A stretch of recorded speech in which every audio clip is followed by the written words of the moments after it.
გამარჯობა, კეთილი იყოს თქვენი დაბრუნება სალომე კასრაძის პოდკასტზე. Ჩვენ ვიმყოფებით პოდკასტ არეაში და დღეს მოვიწვიე თქვენთვის, ჩემი პოდკასტის მაყურებლისთვის უკვე კარგად ნაცნობი და საყვარელი სტუმარი, ეს გახლავთ ჩემი მენტორი, ჩემი მასწავლებელი, ფსიქოლოგი ზურაბ ვახანია, რომელთან ერთადაც მორიგი საინტერესო საუბარი გველოდება. ამჯერად ჩვენი თემა იქნება ინფანტილიზმი. რა არის ინფანტილიზმის სიმპტომები, როგორ გავიგოთ, გვაქვს თუ არა ინფანტილური თვისებები, რატომ არის ეს გავრცელებული მამაკაცებში უფრო მეტად, როგორ ვლინდება ეს მამაკაცებში? საქართველოში, კი ბატონო. და რა შეიძლება იყოს აქედან გამოსავალი, როგორ შეიძლება ადამიანი პიროვნულად ისე განვითარდეს, რომ გამოვიდეს ინფანტილიზმიდან და ინფანტილურობიდან და სწორედ ამ თემაზე ვისაუბრებთ ჩვენ. დიდი მადლობა კიდევ ერთხელ სტუმრობისთვის და მოდით დავიწყოთ პირდაპირ ამ კითხვით. რატომ არის, რომ საქართველოში 35-40 წლის მამაკაცი არის მოზარდივით, ცხოვრობს მოზარდივით და არის ინფანტილური? არა მარტო მამაკაცი, ქალიც ასეა, მაგრამ მამაკაცი უფრო მეტად. კი ბატონო. და ამაზე მე მგონი ვისაუბრებთ ჩვენ რატომ არის ეს. კარგი. ინფანტილიზმისთვის ქართულში არის ზედგამოჭრილი სიტყვა, ეს არის უნდილი, რომელიც თავდაპირველად ნიშნავდა მკვახე ხილს. მეორე მნიშვნელობა რო განვითარდა, ეს იყო ბოლომდე გამოუმწვარი თიხის ჭურჭელი, რომ ესე იგი ამის გამო უხარისხოა ის. შემდეგი მნიშვნელობა იყო დაუმთავრებელი ნაკეთობა ზოგადად. აი რაღაც რო აკლია, ხო? განვითარებაში და მეორე უკვე აბსტრაქტული მნიშვნელობა არის ადამიანის უმწიფარობა. ეს უმწიფარი სიტყვაც გადმოვიდა ხილიდან, განზოგადდა და მას ასაკი რო ემატება წესით ადამიანი უნდა მწიფდებოდეს. ანუ მოწიფული ასაკი ენაში ეს ისიც გვაქვს, ხო? მოწიფულობა, ხო? მაგრამ ხდება ისე რომ ასაკი ემატება გარეგნულად ასაკოვანია, უფრო მეტიც ცხოვრებაში გამოცდილებაც შეიძინა, ამიტომ რაღაცები გაცილებით მეტად ეხერხება ვიდრე ბავშვს, ის გამოცდილება კი არ იკარგება. შეიძლება რაღაცაში პროფესიონალიც კი იყოს, კარგ შემთხვევაში და პროფესიონალიც არის. მაგრამ მაინც აი ეგ არის უნდილობა. ეხლა რა არის ეს უნდილობა, რომ მისი პიროვნული განვითარება არის შეფერხებული. პიროვნული. ეს რას ნიშნავს? ამას აი პიროვნების ჩვენ დღეს ამას ვერ ჩავეძიებით, ეს ცალკე თემაა. აი პიროვნების ცნება და რას ნიშნავს პიროვნული განვითარება, მაგრამ აი რაც ახლა ჩვენ გვჭირდება მოკლედ, ეს არის რა, რომ პიროვნების რაც არის რამდენიმე არსებითი ნიშან-თვისება, აი ის არ აქვს განვითარებული, იმიტომ რომ ბავშვი ასეთი არ არის. ბავშვი ბუნებრივია პატარაა, ბავშვია ჯერ კიდევ უმწიფარია და ასეც უნდა იყოს ის. მაგრამ მერე უნდა რაღაც თვისებები განუვითარდეს. და ყველაზე მეტად არის ორი ძირითადი თვისება, ჯერ და მესამე მაღალ დონეზე უკვე. ხარა არის ეს ორი ძირითადი თვისება, რომელიც პიროვნების არსებითი ნიშან-თვისებაა. პირველი ესაა თავკერძობის ეგოიზმის ძლევა. ამაზე ჩვენ გვისაუბრია ადრეც, რომ ბავშვი ბუნებრივად ეგოცენტრული, ანუ თავკერძაა, სხვანაირი ვერ იქნება, იმიტომ რომ ის ბავშვია ჯერ. და არ უნდა მოთხოვოთ მათ შორის 17 წლისასაც, აი ტანით დიდია, შეიძლება ბიჭია წვერულვაში ეძდება და აი უკვე კაცია გგონია, მაგრამ არა, 18 წლამდე ბავშვია. და მისგან არ უნდა მოითხოვო ის, რაც ბავშვური არ არის. ზოგს ნაადრევად უვითარდება, მერე რა, არ უნდა მოითხოვო. მაგრამ 25 წლისა უკვე კაცი უნდა იყოს. ხო და აი ეს მას პირველი ეს არის თავკერძობის ძლევა, ანუ იმის უნარი, რომ შეგეძლოს სხვა ადამიანის თვალთახედვით შეხედო შენს თავს, შენს ქცევას, ვითარებას. აი შენ რო ხედავ ვითარებას, იქნებს სხვა ადამიანი იმ ვითარებას სულ სხვანაირად ხედავს და ასეც არის. ფსიქოლოგიაში მრავალი ექსპერიმენტი გვიჩვენებს ამას. და იმას ვერ წარმოუდგენია, რომ არსებობს მრავალი სხვა ხედვა და მრავალი სხვა თვალსაზრისი. ანუ ფიზიკაში ათვლის წერტილი რო ეწოდება, აი სხვადასხვა შეიძლება ეს რო იყოს. ხო, მას თავკერძობი ძლევა ეს პირველი და როცა თავკერძობა არ არის დაძლეული და ადამიანი უკვე ზრდასრულია, ამას ეწოდება პირდაპირ ეგოიზმი. მას შესაძლოა ეგოიზმი არის პირველი მთავარი ნიშანთვისება უნდილობისა. ეს ერთი. მეორე ეს არის ნებისყოფის არასაკმარისი განვითარება. ნებისყოფა არის ადამიანის უნარებს შორის ყველაზე გვიანდელი ჩამოყალიბებული, ყველაზე მაღალი, ესე დონეები რო წარმოვიდგინოთ. ხო, ესე იგი ყველაზე გვიანდელია, ყველაზე მაღლაა. ამიტომ ყველაზე ძნელად განსავითარებელია და ყველაზე ადვილად მოწყვლადია. მოწყვლადი რას ნიშნავს, რომ მაგალითად რაღაცა კრიზისია, მიყვა ერთმანეთს დისტრესები ცხოვრებაში, ან ავადარი ადამიანი დაუშვათ, ან გადაკანცულია თუ რაღაცა, ხო და პირველ რიგში ნებისყოფა მოსუსტდება. და რომ ყველაზე სუსტ მოწყვლადია ეგ არის. ისევ როგორც მიწისძვრის დროს პირველ რიგში ყველაზე მაღალი სართულები ინგრევა ჯერ, ხო? ქვედე ისე რჩება. ხო, მაშინ ნებისყოფა. ეხლა რა არის ეს ნებისყოფა? ეს კრებითი ცნებაა და აერთიანებს რას? ეს არის მოთმინების უნარი. აი ის რომ თქვათ ხვალინდელი ქათამი მირჩევნია დღევანდელ კვერცხს. ეს იმდენად პრინციპული რაღაცა, აი ეს ერთი პატარა რაღაცაც კი ვითომ, ხო? რომ ამას ემყარება ჩვენი სანატრელი ევროპული ცივილიზაციის ერთ-ერთი ბურჯი, აი ეს არის. მაშინ რომ ვიცოდე რომ ჯობია ხვალინდელი ქათამი ვიდრე დღევანდელი კვერცხი. შემდეგ აქ ემატება პასუხისგებლობა, დამოუკიდებელი გადაწყვეტილების მიღების უნარი. შემდეგ სიბეჯითე თანმიმდევრულობა ის რომ წამოწყებული საქმე ბოლომდე მიიყვანო. ნუ თავშეკავებულობა თქვია, ანუ წუთიერი იმპულსების კონტროლის უნარი. მოთმინება თქვი, ესე იგი ეს რა არის? გადავადებული დაკმაყოფილება, რომ აი ამ წუთში არ კმაყოფილდება და აი მოითმინე და შემოუარე და ისა და აი რაღაცის მერე დაკმაყოფილდება და იქნებ გაცილებით უკეთესადაც. ხვალინდელი ქათამიც ეგ. ხვალინდელი ხო, ამიტომ ეს ყველა ეს თვისებები ერთმანეთს მჭიდროდ უკავშირდება და ყველა ეს ერთად არის ნებისყოფის შემადგენლები. უნდილობის დროს სწორედ ეს არის ჩამორჩენილი. იმიტომ რომ ბავშვს ეს არ გააჩნია. პატარა ბავშვი ყველა არის მოუთმენელი, ყველას პირდაპირ უნდა იმპულსების თავშეკავება არ შეუძლია და ასე შემდეგ. პასუხისგებლობა არა, ესე იგი სხვებისგან ითხოვს და თავის თავზე არა და ასე შემდეგ და ასე შემდეგ. იმიტომ რომ ბავშვი ასეთი უნდა იყოს.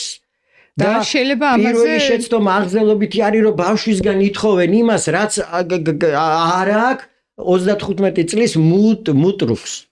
და იმას ითხოვენ 11 წლის ბავშვისგან.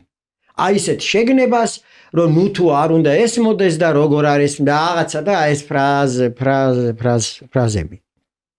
ხო, მაშინ ბავშვი ვერ იქნება ასეთი, მაგრამ აღზრდა და ჩვენ ადრე ვისაუბრეთ აღზრდის ოქროს წესებზე, ის არის რომ ნელ-ნელა შექმნათ საფუძველი, რომ 20 და 25 წლის ასაკში დაიწყოს უკვე რა, თავკერძობის ძლევა და ნებისყოფის გაძლიერება, განვითარება. თუ არა და ახალგაზრდა დარჩება მოზარდობის დონეზე. ანუ ინფანტილიზმი და ბარე მესამესაც ხო, კი ბატონო, ეს ჭიფაც დადეთ ეს ორი იყო. თორე გიშლით ხელს და მოსვით ეგ და თუ კიდე წყალიც მოსვით. ეს ორი არის მოიცა ჯერ დალიეც იმისთვის რომ ეს ორი თვისება მოიცა თავიდან ეს ორი თვისება ნებისყოფის განვითარება და თავკერძობის ძლევა, ეგოიზმის ძლევა, კერძოდ უკვე ზრდასრულ ასაკში ეს არის იმისთვის რომ ადამიანი გახდეს პიროვნება, ჩამოყალიბდეს პიროვნებად. და შემდეგ უკვე მაღალი დონის პიროვნება იქ კიდე ერთი დიდი დააბრკოლებაა, ეს არის კონფორმიზმი. ესე იგი, როდესაც ადამიანი ძირითადი მამოძრავებელი ამ ცხოვრებაში არის ის, რომ აი სხვები რას იტყვიან, პრესტიჟული როგორ არის, როგორ გამოჩნდები ვიღაცების თვალში და ასე შემდეგ და ეს ცალკე თემაა, დღეს ამას არ შევეხებით, მაგრამ არა, მოკლედ ვამბობ იმას, რომ მაღალი განვითარებული პიროვნებისთვის უკვე მესამე დიდი გარდატეხა ეს არის კონფორმიზმის ძლევა. ეს როდის იწყება, როდესაც უკვე მოზარდობა ჩავლილია 23-25 წლიდან დაახლოებით უნდა დაიწყოს. უკვე პიროვნებად უნდა იყოს. ხო, რა თქმა უნდა. ესე იგი, თუ კი ჯერ არ არის მიღწეული პიროვნების ჩვეულებრივი დონე, ანუ თუ კი ჯერ არ არის ძლეული თავკერძობა და არ არის ნებისყოფა რაღაც დონეზე მაინც განვითარებული და ამ დროს იწყება ვითომ კონფორმიზმის ძლევა, ეს იქნება არა პიროვნული განვითარება, არამედ ეს იქნება რასაც ეწოდება ანტიკონფორმიზმი და ეს არის ჩიხი.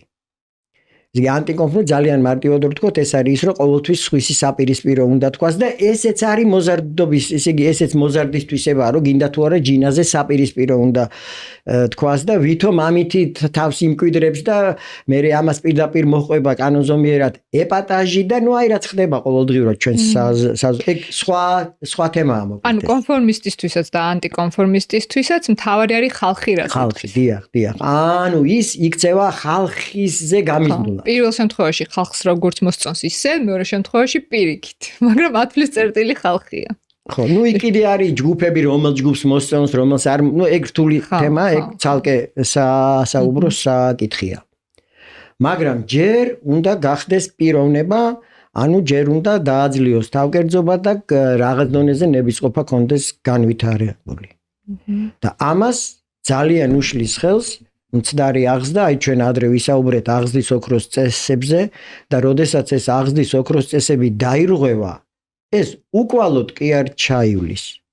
ეს რჩება იმ ადამიანის რაღაც ჭრილობები რჩება სულში, რაღაცა პრობლემები გადაუჭრელი, რაღაცა რჩება და ეს მერე ამუხრუჭებს უკვე მის განვითარებას და სიცოცხლის ბოლომდე შეიძლება დაარჩეს ასე. და მე ეს ერთადერთი ფსიქოთერაპია თუ უშველის, ესე იგი ის ბავშვობის პრობლემების რო გადალახოს. თუ არა და დაარჩება სულ მასე. ესე იგი ეს კითხვა მინდოდა და მესვა რომ ინფანტილიზმი რა არის? აღზრდის პრობლემა თუ არასწორი არჩევანი ადამიანის?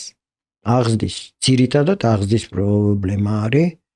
ესე იგი იმ ადამიანს უკვე გამჯდარი აქვს ღრმად, აი ასეთი დისპოზიციები, ინფანტილური, სხვანაირი ვერ წარმოუდგენია, მას გონია, რომ აი ჩვეულებრივად როგორც ისე ცხოვრობს და ამ დროს ხო. და რაში ვლინდება ახლა? ხო, ესეც იყო ერთ-ერთი შეკითხვა, სიმპტომები ასე ვთქვათ, რაში ვლინდება ეს? აი შესაბამისად, პირველი იქნება ის, რომ ეგოიზმი და ძალიან ბევრ ადამიანს გონია, რომ აი თანამედროვე პროგრესული ადამიანი უნდა იყოს ჯანსაღი ეგოისტი და აი კონკურენცია და რაღაცა და ეგ ნეოლიბერალისტური დოგმები ტრიალებს და აი ეს ნეოლიბერალისტური დოგმები სწორედ აი ამას დაემყარა, რომ ისედაც ადამიანები არიან უნდილები და ძალიან კარგად იღებენ ამ ცდარ და ასე შემდეგ. სინამდვილეში პირიქით არის, რომ სანამ ადამიანი არ გახდება რაღაც დონემდე მაინც უანგარო, ის ჯერ არის შებოჭილი. მხოლოდ უანგარობა არის ის, რომ მისი სული გაიხსნება და ხდება ლაღი. ეგ სილაღე ვლინდება ახლობლებთან ურთიერთობაში, ვლინდება შემოქმედებითობაში და მრავალ სხვა უძვირფასეს ადამიანურ თვისებასა და მიღწევაში. საკუთარი პოტენციალის გამოვლენაში. საკუთარი და თვითგანხორციელება, ყველაფერი ეს ფერხდება, როდესაც ადამიანი არის ძალიან ანგარებითი. თქვენ არ მოგწონთ ფრაზა ჯანსაღი ეგოიზმი? არა, არ მომწონს კი არა, არ არსებობს ეს, იმიტომ რომ ეგოიზმი სიჯანსაღი კი არ არის, ეგოიზმი არის ინფანტილიზმი ჩამორჩენა განვითარების და განვითარების ჩამორჩენა არასდროს არ იქნება სიჯანსაღი. ჩემი ერთ-ერთი დიდი მოძღვარი, მაგალითად, კარლ გუსტავ იუნგი პირდაპირ ლამის ტოლობის ნიშანს სვამს, რასა და რას შორის, ნევროზი და განვითარების ჩამორჩენა. აი, პირდაპირ თითქმის ერთ და იგივე იმად მიაჩნია. ხოლო მეორე ჩემი დიდი მოძღვარი აბრაჰამ მასლოუ პირდაპირ ამბობს, რომ პიროვნული განვითარების მაღალ დონეზე კი არა თან, საშუალო დონეზე უკვე მთავარი დაბრკოლება ხდება ზედმეტი ანგარება, აი ყოველთვის ის რომ აი რაში რა გამოვიყენო და ეს არის რომ არ არის დაძლეული თავკერძობა, ადამიანი არ არის გახსნილი. აი ამაში ჩანს ეს. ნუ ეგ ძალიან დიდი თემაა. ხო, ეს უანგარობა. ნუღარ თორე დრო არ გვეყოფა. მაშინ მეორე, ახლა ნებისყოფის ჩამორჩენა რაში ვლინდება. ეს ძალიან კარგად ჩანს, ორი კერძო მაგალითი მაქვს მე. ორივე მოხდა, როდესაც ქართველი ახალგაზრდა მოხდა ერთ შემთხვევაში ამერიკაში მოხდა ეს, მეორე შემთხვევაში გერმანიაში მოხდა. და ეს მოხდა 90-იანი წლებში, როდესაც ახალი გახსნილი იყო საზღვრები და ახალი დაწყებული იყო ეს გაცვლა სტუდენტების და ეს ახალი დაწყებული იყო ეს პროცესები.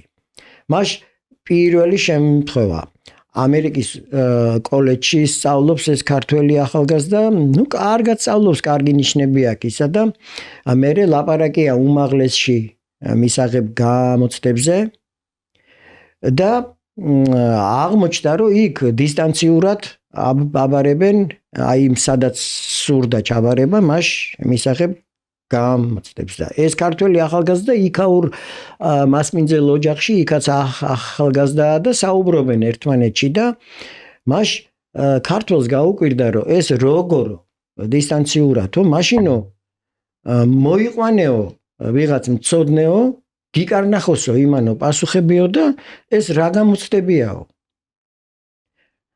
ახლა ამის შედეგი რა იყო? პირველი შედეგი იყო ის, რომ ამ ქართველზე ეს გავრცელდა ეს ხმა და ამ ქართველ ახალგაზრდაზე იმ სასწავლებელში უთითებდნენ ხოლმე, რომ აი ეს არის ისაო, რო თქვაო, სხვას და შეავსებინე ტესტიო. ესე იგი, როგორც რაღაც უჩვეულო, რაღაც მათთვის ანომალია, აი ესე უთითებდნენ. მაშ იმ ამერიკელმა აუხსნა, რომ ერთი არის ღირსების საქმე, რომ მე თუ ვარ პიროვნება და მე თუ ვარ ღირსეული პიროვნება და ისა, მე უნდა ვიყო ჩემ იმედზე. და მე თუ იმის იმედზე ვარ, რომ ვიღაცა იმას, ესე იგი მე ბავშვი ვარ, ხო? არის ეგ სიტყვები კი არ, მაგრამ ეს გამომდინარეობს რა, პირდაპირ, ხო? ეს ერთი. მეორე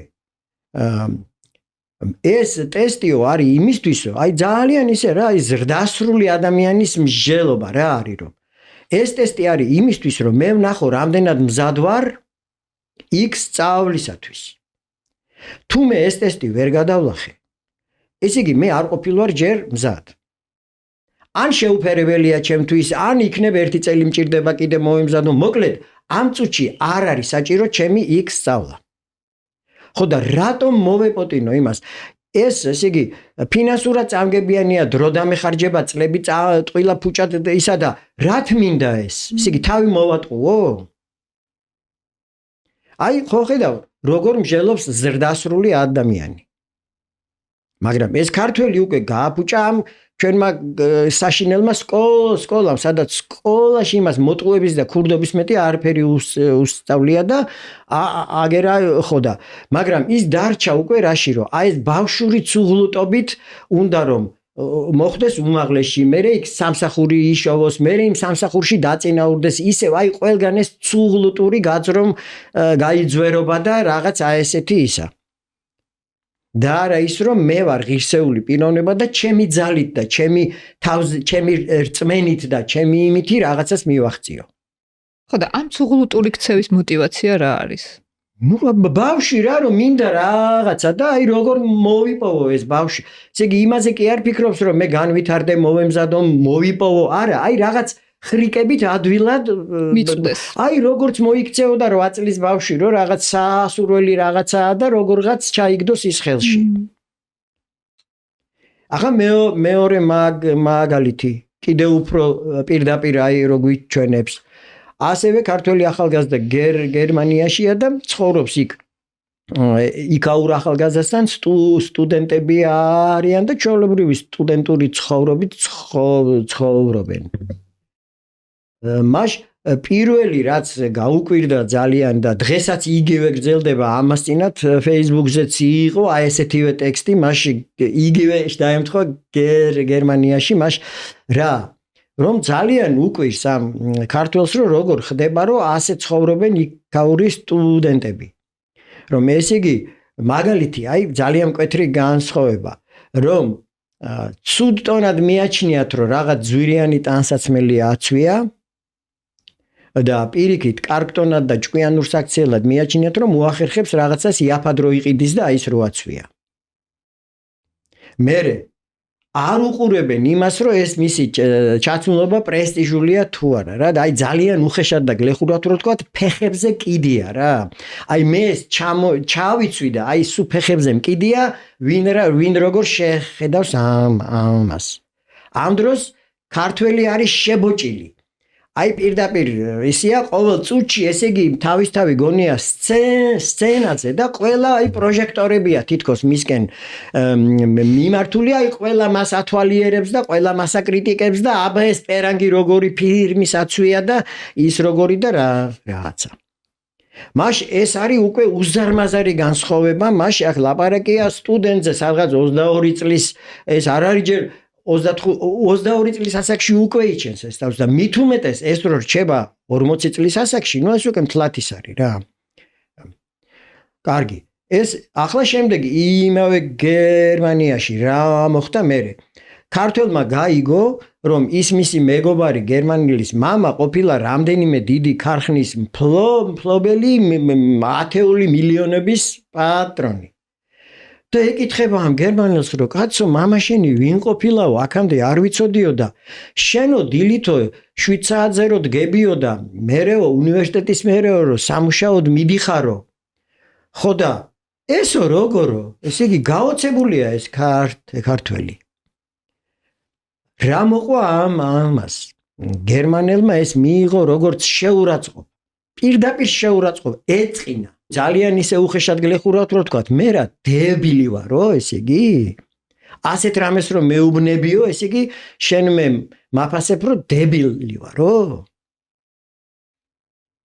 ესე იგი ის რაც ქართველისთვის სანატრელია რომ აი ვიღაცა ბიძა თუ ვიღაცა და აი კაი განცხრომაში და გრიალ ჭყიალში აცხოვრებს და ეს არაფერს არ აკეთებს ფეხი ფეხზე გადადებული აქვს მისთვის ეს არის დებილისა და სამარცხვინობის ის არის მაჩვენებელი აი როგორი სადა დედამიწა ახლა რა იწევს ისე რომ ეს ქართველი არის დარჩენილი 12-13 წლის ბავშვის დონეზე 13 წლის ბავშვისთვის ბუნებრივია და ასეც უნდა იყოს და კიდევ მეორე არ მოსთხოვო 13 წლის ბავშვს ის რაც არ არის მისთვის ბუნებრივი მაგრამ 13 წლის კი არა მარტო 3 წლის და 8 წლის ასაკში უკვე უნდა შექმნა ის წინაპირობები რომ მერე 25 წლის ასაკში იძულებით კი არა შინაგანად უნდა მოდიოდეს მისგან განსაკუთრებით მამაკაცისთვის ის რომ მე თვითონ უნდა ისა და განა იმიტომ რომ სირცხვილია არა რომ მე არ მსიამოვნებს ის რომ ვარ პარაზიტი რა პირდაპირ ვთქვათ ესე იგი ანუ რა გამოდის რომ იმ ქართველი ახალგაზრდისთვის საოცნებო არის როგორ მოახერხოს რომ იქცეს საზოგადოების ან ვიღაც კერძო ადამიანის პარაზიტად ხო საოცნებოა ხო და მე იმას კი არ რომ დავანებოთ თავის ნეობას შეგნებას და ყველაფერს აი უბრალოდ ის რომ არ უნდა ქსიამოვნებდეს ეს და უნდა ქსიამოვნებდეს როცა შენ მოძებნი შენი უნარის შესაბამის საქმეს იმას აკეთებ წარმატებას აღწევ და იმითი საკმარის ფულსაც შოულობ და ხარ საკუთარ ფეხებზე მტკიცედ. ეს არის პირველი მანიშნებელი, რომ არ ხარ აი ეს ყველაფერი რაც ჩვენ ვისაუბრეთ პირდაპირ გვიჩვენებს რას ნიშნავს მოწიფული პიროვნება. განსაკუთრებით მამაკაც მოეთხოვება ეს. ხო, ახლა მამაკაცებზე რო გადავიდეთ. რატომ არის ინფანტილიზმი განსაკუთრებით მამაკაცებში საქართველოში? იმიტომ რომ მამაკაცი უფრო მოწყვლადია ამ ხრივ და ამას აქვს ძალიან მნიშვნელოვანი ფიზიოლოგიური, ფსიქოლოგიური და სოციალური ეთნოკულტურული მიზეზები. ახლა რატომ არის ეგ? პირველი მიზეზი, როგორც გითხარით, არის ფიზიოლოგიური. ეს არის ყველამ ვიცით, რომ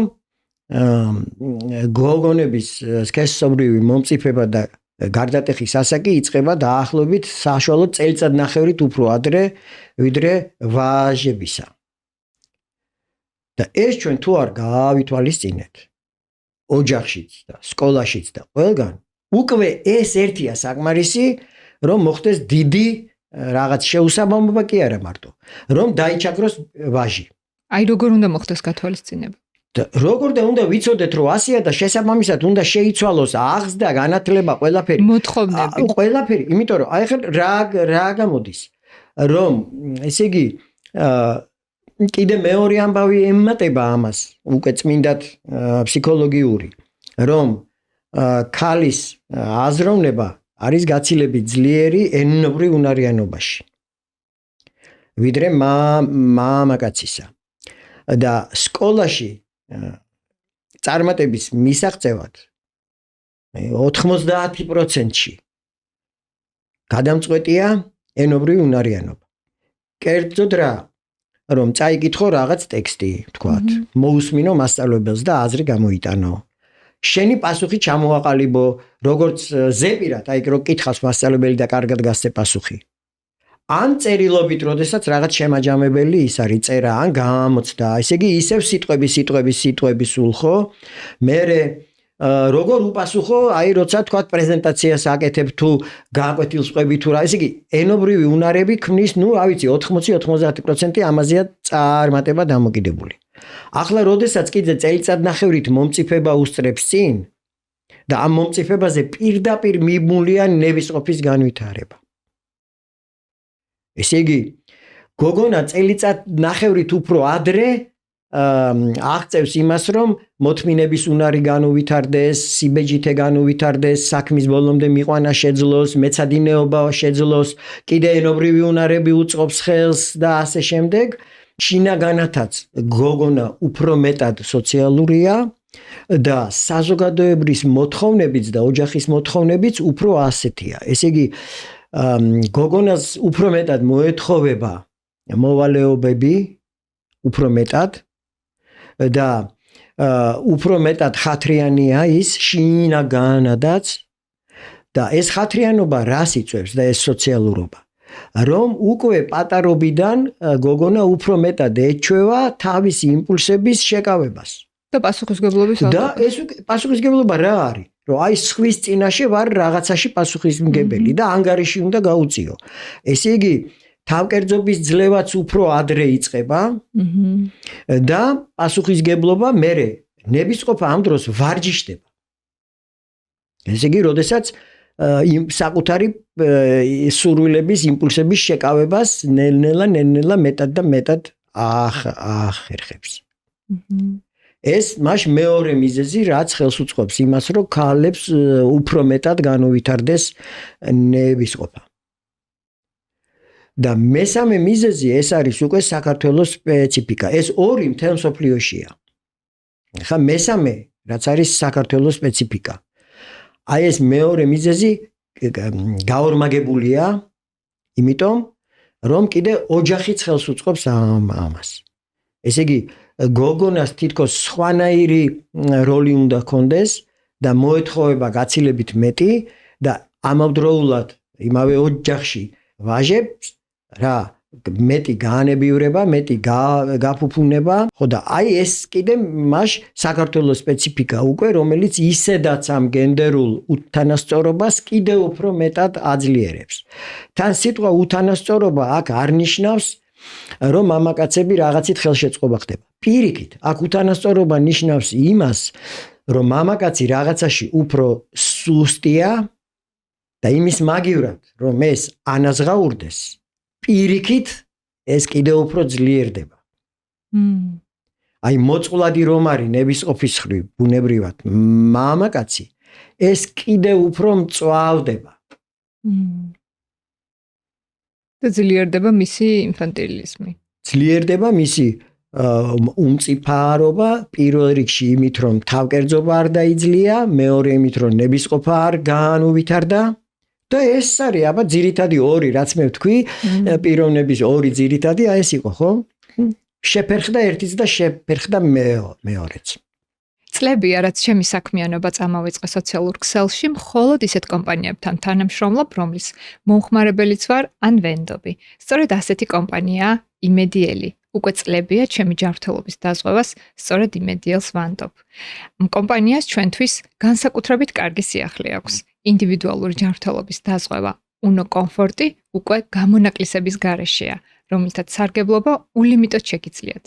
ეს იმას ნიშნავს, რომ დაზღვევა დღეიდან უფრო მარტივი, გასაგები და გამჭვირვალე გახდა. მომხმარებლებს აღარ მოგვიწევს გამონაკლისებში გარკვევა და უფრო მარტივად შეგვეძლება ავარჩიოთ ჩვენს საჭიროებებზე მორგებული პაკეტი. პოდკასტის მაყურებლებს კი იმედიელი გთავაზობთ 15%-იან ფასდაკლებას უნო კომფორტზე, რომლის შეძენაც ონლაინ შეგიძლიათ.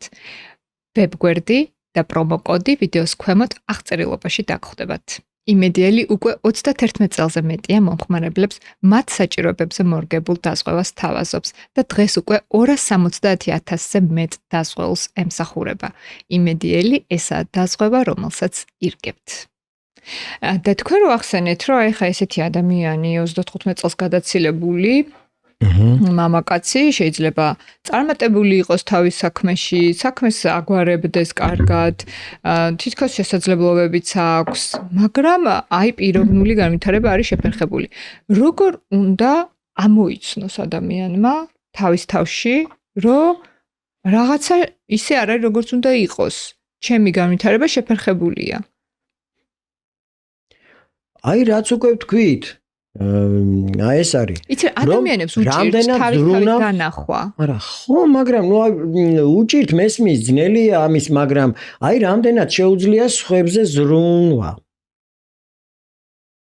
რამდენად შეუძლია თავისი ეგოისტური მიზნების უკან გადაწევა. მე არ ვამბობ, რომ სულ უარის თქმა. რატომ? არა, უარი, როგორ შეიძლება თქვა შენს იმაზე პიროვნებაზე და შენს ინდივიდუალიზმზე და პირიქით, აი მესამე ის რო ვთქვი, მესამე დონეზე, როდესაც კონფორმიზმი უნდა დაიძლიოს, იქ პირიქით, სწორედ რომ მეთავისეობა და ინდივიდუალიზმი უნდა წამოვიდეს წინ, მაგრამ მე ამიტომ უარს კი არა, მაგრამ უნდა შეგეძლოს დროებით ხანდახან მაინც ამის გაწონასწორება, ანუ შენის უკან გადაწევა იმისთვის, რომ რაღაც სხვა რამე დაინახოს, სხვისი ინტერესი და სხვაზე ზრუნვა. და როდესაც ეს ძალიან უჭირს ადამიანს, ეს არის პირველი ნიშანი. და მეორე ნიშანია სიზარმაცე, რაც პირდაპირ ნებისყოფის განუვითარებლობა. რომ ეზარება ის და ეზარება ეს და ეზარება. ახლა კიდევ ერთი ძალიან მნიშვნელოვანი, მე უკვე ვთქვი, საქართველოს ეთნოკულტურის სპეციფიკა. Right, ეს ვაჟების მეტი განებივრება და ასე შემდეგ. ესე იგი, უნდა გავარჩიოთ აუცილებლად ორი რამე, თუ არა ისე ვერ დავინახავთ გამოსავალს. ერთი მხრივ ეს განებივრება არ არის ტრადიციული ქართული. იმიტომ რომ წინათ არანებივრებდნენ ვაჟებს პირიქით, ზედმეტად მკაცრად ძდიდნენ როგორც ვაჟს, ისე ქალს და არავითარ შემთხვევაში არ იყო ის რომ ვაჟებს უფრო ისე ნაკლებად კაცრად და უფრო პირიქით ჩვეულებრივი ამბავი იყო რომ თქვათ ქართულ დედას მიაჩნდა რომ აი სამშობლოს სამსახურისთვის და მეფის სამსახურისთვის უნდა აღზარდოს შვილი და არა განებივრებულ ეგოისტად. ესე იგი ტრადიცია არ იყო ეს. უფრო მეტიც მე როგორც ვაკვირდებოდი სადღაც მე-20 საუკუნის შუახანებშიც კი არ იყო ეს. აი ეს მახინჯური ზედმეტი განებივრება ვაჟებისა დაიწყო სადღაც აი მე-20 საუკუნის შუახანების მერე, აი სადღაც მეორე მსოფლიო ომის მერე და ალბათ იმ რაღაც დიდი გასაჭირი რო გადაიტანა ხალხმა მეორე მსოფლიო ომში და აი მერე ალბათ დაიწყო ის რომ აი თქვათ ჩემშულს მაინც ასე არ გაუჭირდეს და რაღაც აი ესეთი ის რო წამოვიდა და მერე მიყვა მერე. ასე რომ ეს არ არის ტრადიცია, ეს არის აი კომუნისტურ საზოგადოებაში ბოლო ხანებში გაჩენილი რაღაც სიმახინჯე. მაგრამ შემთხვევითად არაფერი არ ხდება. ამას რომ არ ქონოდა რაღაც ღრმა ისტორიული საფუძველი, ეს არ მოხდებოდა ყოველ შემთხვევაში. თანაბრად გაანებივრებდნენ მაშინ გოგონებსაც და ვაჟებსაც. ხო რომ აი თქვათ რაც მე გადავიტანე, ჩემმა შვილმა არ გადაიტანოს, მაშინ ეს ვაჟზე და გოგონაზე თანაბრად უნდა ყოფილიყო. ხა რა არის აქ ძალიან ღრმა და ძალიან მნიშვნელოვანი მიზეზი. ეს არის რაზეც ილია ჭავჭავაძემაც კი დაწერა, ოღონდ არა გენდერული თვალსაზრისით, მაგრამ უკვე მანეს დაინახა. ეს არის პირდაპირი ზეგავლენა ვეფხისტყაოსნისა. და ხა ერთი მხრივ ვეფხისტყაოსანი არის ნაწარმოები, რომელმაც პირდაპირ შეიწოვა და უმაღლეს დონეზე აიყვანა ქართული ეროვნული სული. ნუ ენაც და სული და განწყობა და ყველაფერი. ერთი მხრივ ეს არის, მაგრამ მეორე მხრივ მე თვითონ მოახდინა საუკუნეთა განმავლობაში უდიდესი ზეგავლენა ქართულ მსოფლმხედველობაზე და ქართულ ეთნოკულტურაზე. რა არის ეს ზეგავლენა? ეს არის რაინდობის კულტი. და აი ამაზე უწერია სწორედ ილია ჭავჭავაძეს. რომ ის რაც იმ დროს მართლაც იყო საანიმუშო და ის რომ გავიდა საუკუნეები დრო შეიცვალა და ილია პირდაპირ ასეთ ფრაზასაც კი ხმარობს რომ გავიდა ის დრო და ხმალი თაროზე უნდა შემოვდოთ. აი ეს რაინდული, ნუ ხმალში ეგ მარტო ხმალი ხო არ არის, აი ეს რაინდული თაროზე უნდა შემოვდოთ. დღეს ის დრო მოვიდა რომ დამპყრობელი ხმლით კი არ მოდის. მოდის ფულით, ცოდნით, შრომით. და ხმლის ნაცვლად თუ გვინდა რომ ვაჟკაცები ვიყოთ, ხელში უნდა დავავიკავოთ. ჩოთქი ამბობს, ეს ჩოთქი იყო მაშინდელი კალკულატორი. აი ეს რო არის საანგარიშო. იგი რამდენად პროზაულ, რამდენად აი პირის საბუღალტრო იმას გეუბნება რა, რომ ხმალი კი არაო და რაინდი კი არაო რა. საბუღალტრო ის აიღეო ხელშიო. ანუ ფულის თვლა. რაც რაინდისთვის სირცხვილია პირდაპირ. ესე იგი, რაინდისთვის ერთ-ერთი სამარცხვინო რამე არის თუ დაიწყო ფულის თვლა. ილია გეუბნება, არა, აი ჩოთქი აიღე ხელშიო. და ითვალეო ფულიო. ეგ ერთი. მეორე, გუთანი. აი რაინდი რო არ კადრულობს, რომ მე ხა გლეხი ხო არა ვარ, რომ ისა შავი ხელი ისა ის კონდეს, ხო? გატალახიანებული ხელები და არა, თეთრი ხელთათმალი უნდა მეცვეს, ჯენტლმენი უნდა ვიყო და თეთრი ჯენტლმენის ერთ-ერთი მთავარი ის ჯენტლ ნიშნავს ნაზი. ნაზი მამაკა, ესე იგი, თეთრი ხელთათმანი უნდა არა ბატონო, ილია გეუბნება, გუთანი დაიკავე მეორე ხელშიო. და წიგნი გეკავოს სულ ხელშიო. თუ არადაო გეუბნება ეხა. თუ არა და იღუპება, იყიდება საქართველო. აი დღეს რაც ხდება რა და საზოგადოებრივ მე რომ მეკითხებიან ხა პოლიტიკასთან დაკავშირებით რა უნდა ქნათ და ილია ჭავჭავაძეს უნდა წავიკითხოთ. მისი ნააზრევი და ჯერ ის ყველაფერი ჩვენ არ გაგვივლია კი არა. ილიასდეს რაც იყო, იმაზე უკანა ვარ ჩვენ წასული გაცილებით, იმიტომ რომ ეს მოვიდა ეს კომუნისტური სიმახინჯე და კი არ განვითარდით ჩვენ კაცო. პირიქით იმის მერე უკან ვარ წასული. მას ჯერ ილიას რაც წერს, ჯერ ის უნდა გავაკეთოთ ყველაფერი და აი იმას რომ მივაღწევთ, მე ჯერ ადრეა სხვა რამეზე რა ისა. ხო? ხო და ეს რა არის მას? აი ეს ჩაჯდა მე პირდაპირ ქართველი ვაჟკაცის აი ესეთი სტერეოტიპი. რომ უნდა იყოს რაინდული. ქართულ ქალსაც ესეთი რაინდები მოსწონს. ხო, მას რაინდული უნდა იყოს. რას ნიშნავს რომ რაინდული უნდა იყოს? ქათამი და კვერცხი ხო უკვე თქვით ჩვენ. რაინდი რა სიტყვის და ანდაზაც არის ქართული ანდაზა როგორ არის დღევანდელი კვერცხი მირჩევნია ხვალინდელ ქათამს პირიქით კი არ არის ანდაზაში აი სწორედ ასია მაშინ ანდაზა პირდაპირ მოგიწოდებს რომ ვაჟკაცი თუ ხარ უნდა აირჩიო დღევანდელი კვერცხი და თუ ხარ მეწვრილმანე ვაჭარი აი რაც ვეფხისტყაოსნისთვისაც და რაინდისთვისაც აბუჩათ ასა ეს ვაჭარია ეს და აი ვაჭარი ფულს ითვლის და იმას ფიქრობს რომ აი ხვალ ორჯერ მეტი ვიშოვო და ეს რაინდი თაგილობს ამას აქ ორი რამე არის ერთმანეთში ხო აქ არის წინდახედულობაც და ნებისყოფაც რომ მოითმინე ხვალამდე იმისთვის რომ ბიზნესი გააკეთო და ქართული ბიზნესის თავარი უბედურება რა არის რომ ჯერ ფული ნაშოვნიც კი არა აქვს წესიერად და უკვე იწყებს ფლანგვას და წარმოდგენა არ აქვს ევროპის ისტორიაზე აი ყველას ხო მოგწონს ეს ევროპა და ევროპული ცხოვრება და დღე არ გავარო არ გამოაქვეყნონ რომ აი შვედეთში ასეთი პენსიაა და აი იქ რა ქვია ჩეხეთში ახალგაზრდებზე ასე ზრუნავს სახელმწიფო და რის საფუძველზე აშენდა ციდან ჩამოცვიდა ეს კეთილდღეობა აი იმის ხარჯზე აშენდა რომ ყოველდღიურად ის ევროპელი ფიქრობდა რომ დღეს ეს შევინახო რომ ხვალ უფრო მეტი მქონდეს და ერთი კი არ ფიქრობდა მასე ერთი თაობა მერე შვილი განაგრძობდა მერე შვილი განაგრძობდა და ააშენეს ეს კეთილდღეობის სახელმწიფო და ჩვენთან ეს სიძუნწე დითვლები არა რაღაც ვაჭრუკანა და ის არის და რაღაცა და ვაჟკაც არ ეკადრება ეს და რა ვიცი ამ ვეფხისტყაოსანში ერთმანეთს გამარჯვების მერე ავსებენ ოქროებით და ბრილიანტებით საიდან მერე ეს ოქრო და ბრილიანტი წამოიდეს იქიდან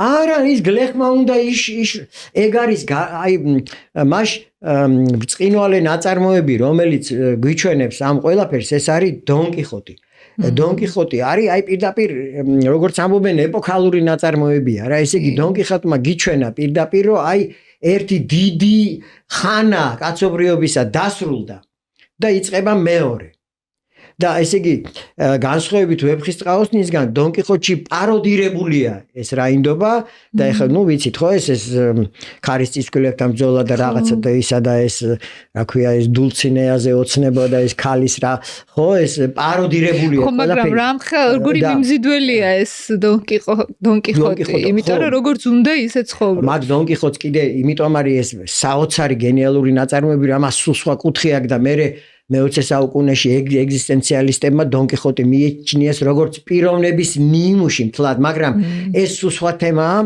აი იმიტომ არის ყველა დიდი ნაწარმოები არის აუცილებლად მრავალმხრივი და მრავალშრიანი და ერთ რამეზე ვერ დაიყვან. მაგრამ ჩვენ ამ წუთში გვაინტერესებს დონ კიხოტის ყველაზე ცხადი სახე, ეს არის პაროდირება აი რაინდობისა. ხო და მაშ რაინდი პირველ რიგში არის ის, რომ აი ის თაკილობს იმას და რაინდს აუცილებლად ახლავს საჭურველ მტვირთავი.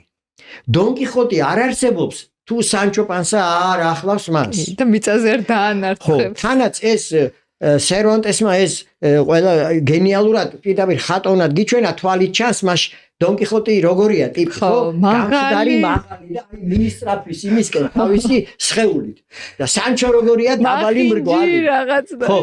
და გლეხური ხელები აქვს ნივრის სუნი აზდის და გლეხური ხუმრობები ეს რო რაღაცას პათეტიკური რაღაც რაინდული ისა ის ამ დროს რაღაც გლეხურ ხუმრობას მიაყოლებს მაშინვე ხო და აი პირდაპირ თვალით ხედავთ რა რომ ეს აი გლეხი მაგრამ ეხა ეს რაინდი არ არსებობს იმ გლეხის გარეშე და იგივეა მთელი ფეოდალიზმის პრინციპი უკვე რომ იმისთვის რომ იარსებობს რაინდების სოციალურმა კლასმა აუცილებლად უნდა იყოს მასზე 5-ჯერ მრავალრიცხოვანი გლეხების კლასი.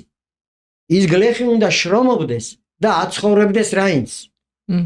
და ამან გამოუთხარა იმ რაინდობას ძირი. რომ იმიტომ რომ ბოლოს და ბოლოს გავიდა საუკუნეები და ის გლეხმა ნელ-ნელა მერე თქვა რომ რატომ მეც პიროვნება მინდა ვიყო და რატომ უნდა ვიყო მე მეორე ხარისხოვანი და არ ვაცხოვრებ მე ჩემი იმით წილით რომ ესე იგი რატომ უნდა მეჯდეს მე ის უქნარა იმაში წილში უქნარა რომელსაც ომისა და ნადირობის მეტი სხვა საქმე არ გააჩნია რატო ვაცხოვრო მე და ნელა ეს წამოვიდა და დაინგრა ის ფეოდალიზმი მაგრამ ქართველი დარჩა აი იმ საუკუნეში ჯერ ერთი იმიტომაც რომ ჩვენი ისტორიული ბედუყუღმართობის გამო ის საუკუნეები რაც ევროპამ გაიარა ამ განვითარებისა ის საუკუნეები იყო ჩვენი საზარელი საუკუნეები აი მე-18 აი ეს ტყვეთას ყიდვა და რაღაც საშინელი სიბნელე და სამარცხვინო ეგ იყო ჩვენი ისტორიული ბედუყუღმართობა რომ ევროპა როცა წინ მიდიოდა და ვითარდებოდა აი იმ დროს ჩვენ თლად ვიყავით რაღაც საშინელებაში ჩაფლული ანუ არ გაგვივლია ჩვენის გზა ის კაპიტალიზმის გზა არ გაგვივლია ამიტომ ჩავრჩით და მეორე კიდე არის პირდაპირი იდეალი ვეფხისტყაოსნისა რომელიც ქართველისთვის არის როგორც პირდაპირი ნიმუში რომ აი ასეთი უნდა იყო თუ გინდა ვაშკაცი იყო შესაბამისად ქალსაც მასეთი მოსწონს მართალი ბრძანება ხო და ეხლა ეს მინდოდა მე თქვა ანუ რაინდები არ უნდა ვეძებოთ აი მივდივართ ახლა უკვე მაგსაკითხამდე რომ ის რაც ანაქრონიზმი ქვია ამას ესე იგი ის რაც უკვე აი ამ დროისთვის და ამ სიტუაციისთვის არის შეუფერებელი ოდესღაც ბუნებრივი იყო და ოდესღაც მზეთ უნახავს მოსწონდა რაინდული მამაკაცი მოსწონდა დღეს ეს უკვე ანაქრონიზმია თუ არა და ილია გეუბნება თუ არა და საქართველო გაიყიდება ნაწილ-ნაწილ ანუ დღეს ეს რაინდობა არის ინფანტილიზმი დღეს კი ეს არის უკვე აი პირდაპირ შეეზარდა ეს ერთმანეთს და ერთმანეთს აძლიერებს იმიტომ რომ ახლა ასაკობრივი იმას შევხედოთ მოზარდობის ასაკში ძალიან ბუნებრივია ეს რაინდული თავგანწირვა გამოჩენა ეს რა ქვია მიჯნურობისთვის თავის გადადება და მერე ის რომ მიჯნურობისთვის რომ შეიძლება შეეჯახოს სხვა მამაკაც ხო ვთქვათ და ჩვეულებრივი ამბავია რომ მკვლელობა აი რაც ხდება საქართველოში განსაკუთრებით ხო ამ მკვლელობა და დაჭრა რო ხდება ახალგაზრდებში ხო თითქმის ყოველთვის ის გოგონა არის ხოლმე იქ მიზეზი რომ ესე იგი აი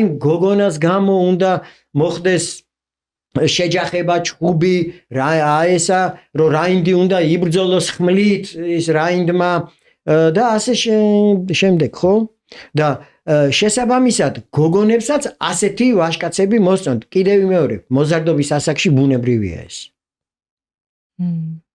მაგრამ მერე მოწიფულობის ერთ-ერთი ნიშანი არის ის, რომ ნელა-ნელა მომწიფდეს ეს დაღვინდეს და გადავიდეთ უკვე ზრდასრული ადამიანის თვალსაზრისზე, ქალიც და მამაკაციც. არა, ქალებს, ზრდასრულ ქალს საქმე უნდა დაანახოს ხა კაცმა იქ რაღაც ჭუბი და რაში მდგომარეობს საქმე?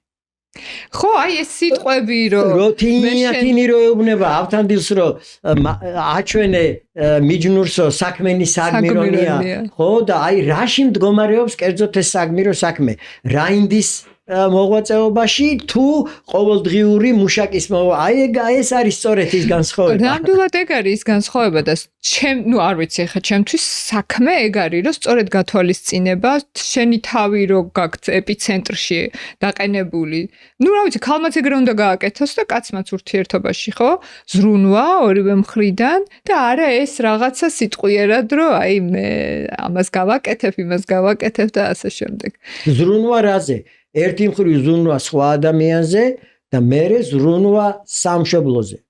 ჩვენი რომ ეკითხებიან მე რა არის ყველაზე დიდი უბედურებაო საქართველოსიო ხო ნუ მე ვამბობ რომ პირველი ეს უნდილობა ინფანტილიზმი და მე ამას პირდაპირ მივაყოლებ მეორე არის პატრიოტიზმის ნაკლებობა იმიტომ რომ პატრიოტიზმი ძალიან სუსტია ჩვენთან იმიტომ რომ ზერელია ძალიან ხა ის ზერელი როა ცუდი კი არ არის რომ სადღეგრძელოში რო ამბობს ქართველი იმას ისიც გულწრფელია და ის აწუხებს მას და ამბობს აწუხებს მაგრამ ზერელია იმიტომ რომ ბავშვია და იმიტომ რა ბავშვისთვის ბუნებრივია ეს ზერელი ის მაგრამ მამაკაცი რაღაცას რო ამბობს და გულში რაღაცა რო აქვს მამაკაცმა საქმე უნდა მოაყოლოს ამას და ისევ ილია ჭავჭავაძე რო გეუბნება რომ ის უნდა გააკეთო ვაშკაცი თუ ქართველმა ვაშკაცმა ის უნდა გააკეთოს რასაც ილია ჭავჭავაძე ეუბნება რაც მან გიჩვენა თავის პუბლიცისტურ ნაწარმოებებში და მე რაც გიჩვენა პირდაპირ კაცია ადამიანი ლახის ნაამბობი ოთარ ანთქვრივი ყველა ამ ნაწარმოებში მან გიჩვენა რა უნდა გააკეთო და რა არის რაც გამხრუჭებს ოთარ ანთქვრივი რო არავინ არ იცის რას ეხება ეგ ნაწარმოები გიჩვენებს პირდაპირ გაიზარდა ეს გიორგი და დედაზეა ისე მიბმული და არ უშვებს მას დედა და ეს რაღაცა სისულელე გონიათ რომ ოთარ ანთქვრივი ქართველი ქალის იდეალი და რა სისულელე არის ეგა რა ეს არის ნაწარმოები რომელშიც ილიამ გიჩვენა ცოცხალი ისა როგორ შეიძლება ცოცხალი ადამიანი დაიყვანოს სქემაზე რომ აი ყოველმხრივ იდეა არა მას თავისი დიდი ღირსებებიც აქვს და ნაკლიც აქვს ეგ არის ცოცხალი ავკარგიანი ქალი და მისი დიდი ნაკლი არის ის რომ არ უშვებს ხელიდან ზრდასრულ ვაჟიშვილს და თავის თავს აფერხებს თვითონაც ვერ ვითარდება არის აი თავის თავს უკრძალავს ბედნიერებას ყველანაირ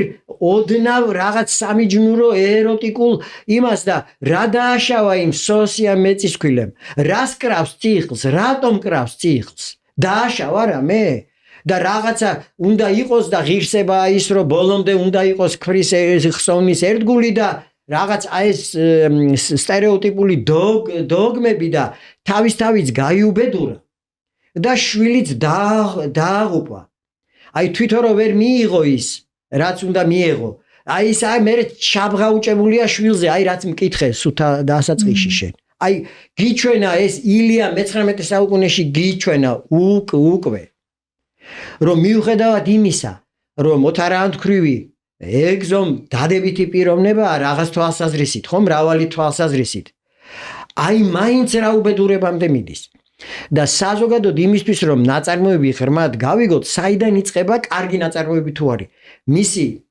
გახსნა იწყება ყოველთვის ფინალიდან აი ეგ არის ლექსიც ასია და პროზაული ნაწარმოებიც ასია რით ბოლოვდება ოთარ ანთქვრივი რით ბოლოვდება საზარელი უხიმღამო სცენა საფლავი ზუზუნებს ქარი ყმუის ძაღლი ყმუისთან კი არ ყებს აი ძაღლის ყმუილი ხომ ხალხური ვაში უბედურებას და იმას უკავშირდება და აი ესეთი საშინელი ესე იგი პირდაპირ იქიდან გამოსავალი არ ჩანს ესე იგი ილია გიჩვენებს რომ არის სრული უიმედობაში ეს აი ესე მთავრდება ნაწარმოები ეს ხდება მაშინ როდესაც დედა ვერ უშვებს ხელს თავის შვილს აი შედეგი რა მოიტანა პირდაპირ ილიამ დაგიხატა რომ აი ამ სიმახინჯემ აი რა შედეგი მოიტანა და რა არის სიმახინჯე ესე იგი დაიღუპა და განადგურდა დედა დაიღუპა და განადგურდა შვილი და საზოგადოდ არ ჩანს საზოგადოებისთვის არ ჩანს რაღაც გვირაბის ბოლოს ნათელი ერთი წერტილიც კი არ ჩანს და ეს მოიტანა იმან რომ შვილს ვერ უშვებს დედა ხელს და თავის თავს არ აძლევს უფლებას რომ იყოს ბედნიერი დიახ იმიტომ რომ ჩაბეჭდილი აქვს რომ აი ასე უნდა იყოს ქალი რომ ასე უნდა იყოს კაცი და რაღაცა ეს მცდარი ისინი აქვს ჩაბეჭდილი ძალიან ბევრ ქართველ ქალს აქვს ეს დღემდე ჩაბეჭდილი ამას კიდე ერთი ძალიან მნიშვნელოვანი განმამტკიცებელი ქონდა ბედუკუღმართობა მე სხვანაირთან დაკავშირებით თქვი და ამაზეც პირდაპირ მოქმედებს იმიტომ რომ ჩვენი ისტორიის ერთ-ერთი მთავარი მახასიათებელი იყო გაუთავებელი შემოსევები, აი განუწყვეტელი, ხო? რა ხდებოდა ამ შემოსევების დროს, ხო?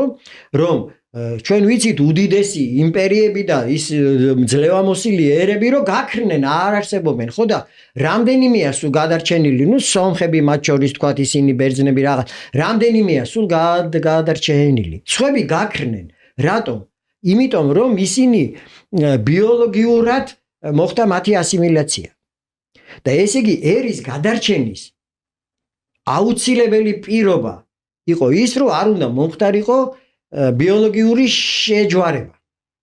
ანუ უფრო პირდაპირ და მარტივად რო ვთქვათ, დაქორწინება უნდა ყოფილიყო მარტო ქართველი ქართველზე. ეს იყო აუცილებელი, თუ არა და ერი გააქრებოდა ისევე როგორც არავინ არ იცის სად არის ხეთების ერი. გამქრალია და ხეთები იყო პირველი იმპერია, პირველი დიდი იმპერია, უდიდესი კულტურა და ყველაფერი, ხო და ისე გაქრა რომ ნატამალი არ დარჩა მისგან. ხო და მაშ ესე იგი ერი თუ გინდა გადარჩეს, აი პირდაპირ თვითგადარჩენის ინსტინქტია ეს რა. ხო, მაშ აქედან პირდაპირ მოდის მკაცრი კდემამოსილება, ქალის. რომ არ შეიძლება ყველასთან შეუღლება. რომ ქალი უნდა იყოს ძალიან კდემამოსილი. და ასე შემდეგ. აი ეს ამანაც კიდევ უფრო მეტად გააძლიერა ეს. ეს სულ სხვა მხარეა, მაგრამ ის კიდევ უფრო მეტად გააძლიერა. ხო, ეს ერთ-ერთი ფაქტორია, რამაც გააძლიერა. ხო, მაშ რა, რომ მიუხედავად იმისა, რომ ქართველ ქალს შეუძლია დაუშვათ, რომ ვიღაც იგ არაბი თუ თურქი თუ ვიღაცა და აი იმისი ხარჭა თუ გახდება დაუშვათ, ხო? და განცხრომაში იცხოვრებს.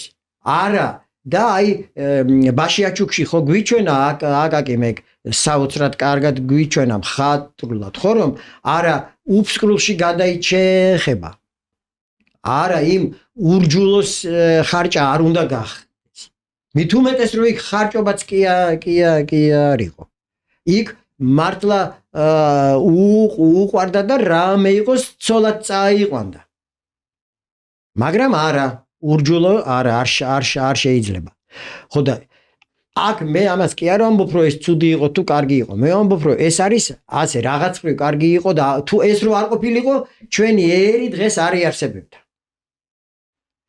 ეს ჩვენ ისტორიის ამ უსამართლო ბედუკუღმართობამ გვაიძულა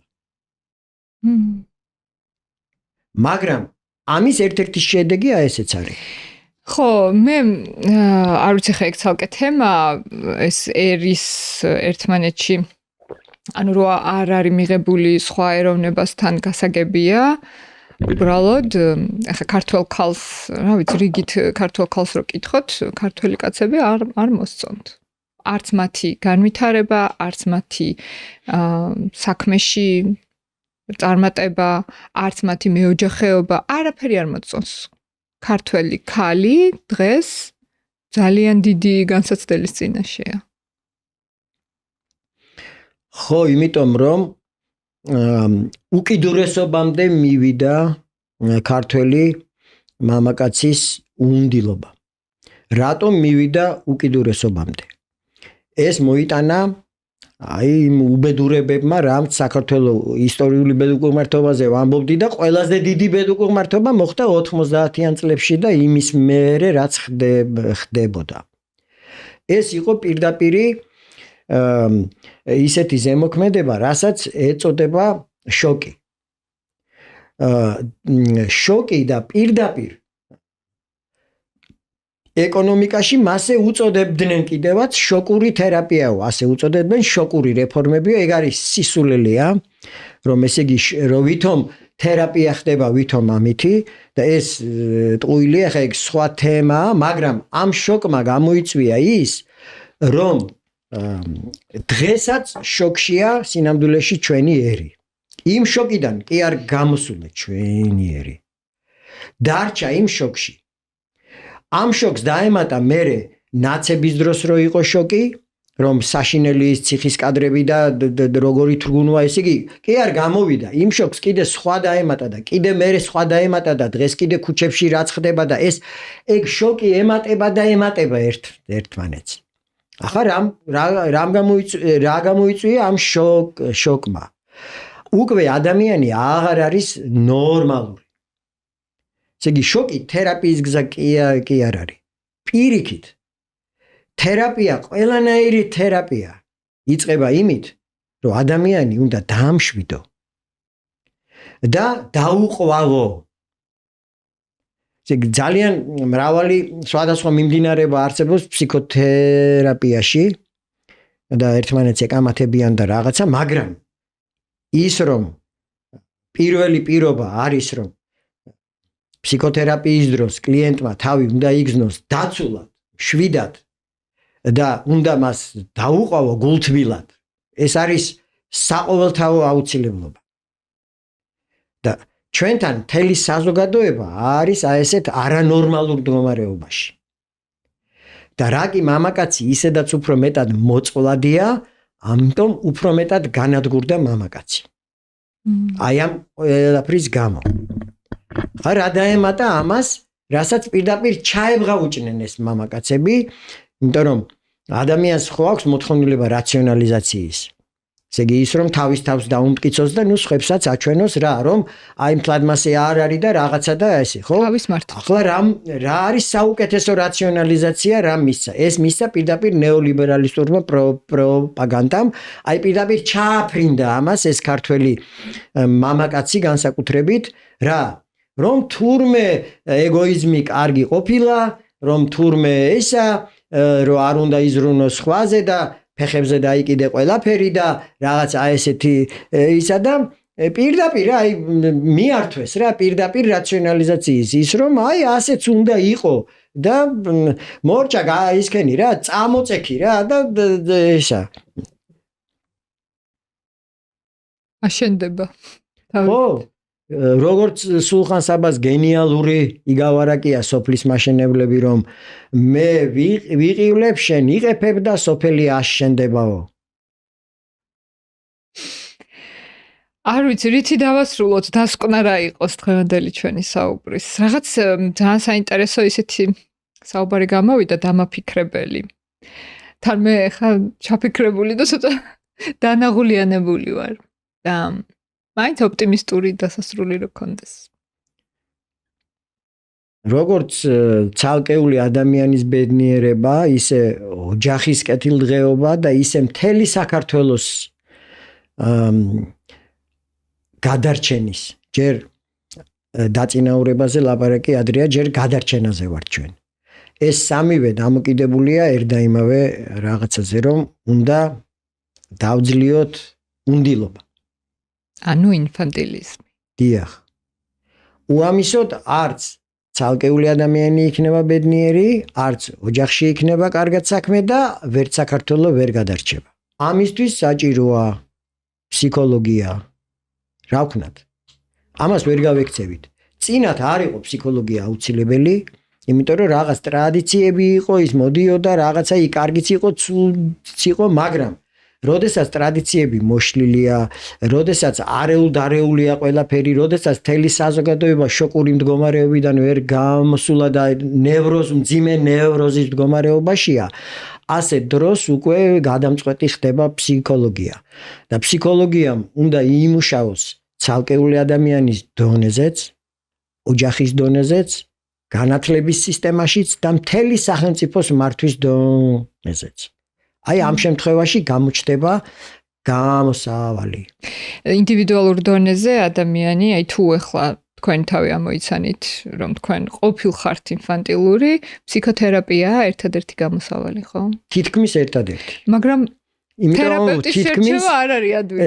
იმიტომ ამბობ, თითქმის რომ ყოფილა შემთხვევები, იშვიათი გამონაკლისები, რომ ადამიანი ვიღაც ძალიან გონიერი, ჭკვიანი მეგობრის დახმარებით, თუ ავტორიტეტული ნათესავის დახმარებით, თუ ძალიან კიდე იშვიათად თვითგანვითარებითაც კი მომხდარა, რომ მართლა ეს ყველაფერი დაუძლევია და მაგრამ ეს არის ძალიან იშვიათი. სხვა შემთხვევაში უკვე ფსიქოლოგის დახმარება არის აუცილებელი. და მე მინდა შევატყობინო ჩვენს მაყურებელს, რომ ბატონ ზურაბ-ვახანიამ ამ ბოლო პერიოდში უკვე დაიწყო კლიენტების მიღება ფსიქოთერაპიას უტარებს მათ და შეგიძლიათ მას დაუკავშირდეთ, თუ გჭირდებათ დახმარება, მე დაგიტოვებთ ბატონ ზურას საკონტაქტო ნომერს, ვიდეოს ქვემოთ მიუთითოთ საჯაროდ თქვენი ნომერი. ხო, მე არ მინდა რომ რეკლამასავით გამოვიდეს.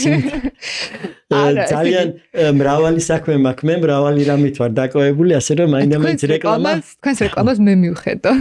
მე სულ მეუბნები ხოლმე ბატონ ზურას, რომ მას არ უყვარს ესეთი რაღაცეები, მაგრამ ეს არის მე ვიტყვი კრიმინალია, რომ ბატონ ზურას არ გაუკეთო რეკლამა. არ შეიძლება ესეთი რაღაცა. ამით აშავებ ინდივიდუალურად აი პიროვნებების წინაშეც და ქვეყნის წინაშეც, ასე რომ მე ყოველთვის მინდოდა რომ ბატონ ზურა უფრო მეტად გაეცნოთ ქართველებს, მას ბევრი იცნობს რა თქმა უნდა, მაგრამ კიდე უფრო მეტად და ძალიან მიხარია რომ ამ ბოლო დროს დაიწყო ფსიქოთერაპიაც და მოკლედ დაგიტოვებთ მის საკონტაქტოს, რა თქმა უნდა ჩვენ კიდევ გვექნება ბევრ საინტერესო თემაზე საუბარი, ასე რომ დიდი ხანი არ მოგანატრებთ ბატონ ზურას ჩემ პოდკასტზე.